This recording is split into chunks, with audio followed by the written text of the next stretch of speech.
গত পর্বে যেখানে শেষ করেছি আজ সেখান থেকেই শুরু করছি। চাচা আবু তালিব তার ভ্রাতুষ্পুত্রকে গভীর স্নেহ ও ভালোবাসার সাথে লালন পালন করেন। তিনি তাকে তার সন্তানদের অন্তর্ভুক্ত করে নেন, বরং আপন সন্তানদের অপেক্ষা বেশি স্নেহ করতেন। 40 বছরের অধিককাল পর্যন্ত তিনি তার এ ভ্রাতুষ্পুত্রকে সাহায্য ও সহায়তা দান করেন। এমনকি আবু তালেব তার এই ভ্রাতুষ্পুত্রের স্বার্থের প্রতি লক্ষ্য রেখে মানুষের সাথে শত্রুতা ও মিত্রতা স্থাপন করতেন।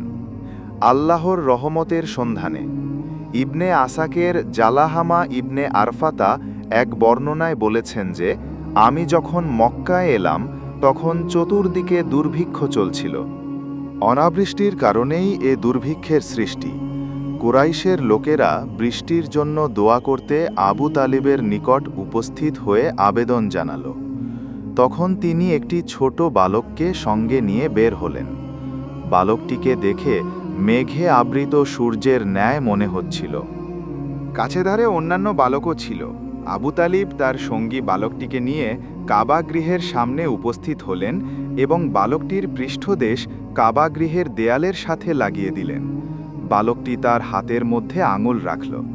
আসমানে এক টুকরা মেঘও ছিল না, কিন্তু কিছুক্ষণের মধ্যেই সমগ্র আসমান মেঘে ছেয়ে গিয়ে মুষলধারে বৃষ্টি শুরু হলো। ফলে শহর ও প্রান্তর উর্বর সজীব হয়ে গেল। পরবর্তীকালে আবু তালিব এ ঘটনার দিকেই ইঙ্গিত করে বলেছেন যে তিনি সুদর্শন। তার চেহারা থেকে বৃষ্টির ধারা প্রত্যাশা করা হয়। তিনি ইয়াতিমদের আশ্রয় এবং বিধবাদের হেফাজতকারী। বুহাইরা পাদ্রী। হজরত মোহাম্মদ সাল্লাল্লাহু আলাইহি ওয়াসাল্লামের বয়স যখন 12 বছর বয়সের সময়, বর্ণনান্তরে 12 বছর 2 মাস 10 দিন বয়সকালে আবু তালিব তাকে সাথে নিয়ে বাণিজ্যের উদ্দেশ্যে সিরিয়ায় যাত্রা করলেন। বসরায় পৌঁছে এক স্থানে তাঁবু স্থাপন করলেন। তখন আরব উপদ্বীপের রাজধানী ছিল সেবা। ওই শহরে জার্জিস নামক এক পাদ্রী রাহেব ছিলেন। বুহাইরা তার ডাক নাম ছিল।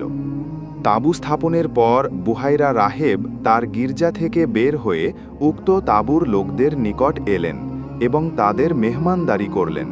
অথচ সাধারণত বুহাইরা কখনো তার গির্জা থেকে বের হতো না।